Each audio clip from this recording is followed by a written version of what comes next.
এবার যেটা বলছিলাম, ইজ ইজ হলো একটি ভার্ব এবং ভালো ছেলে এটা একটা অ্যাডজেক্টিভ। অ্যাডজেক্টিভ কাকে বলা হয়?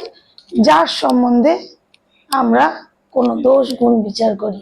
যেরকম রাম সম্বন্ধে আমরা কোনো দোষ গুণ বিচার করি, ব্যক্তি বা বস্তু সম্পর্কে আমরা দোষ গুণ বিচার করি তার সম্পর্কে, সেটা হলো অ্যাডজেক্টিভ।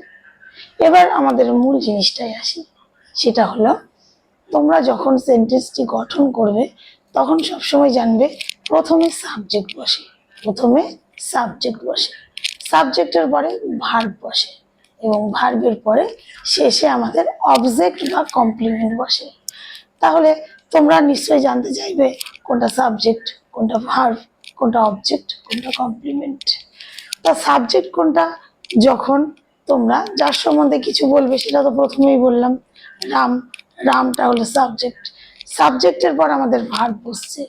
ভার্ব দুই প্রকারের হয়, একটা হলো কোনো কাজ করা বোঝায়, আর আরেক ধরনের হলো ভার্ব অক্সিলারি ভার্ব, যেরকম am, is, are, was, war.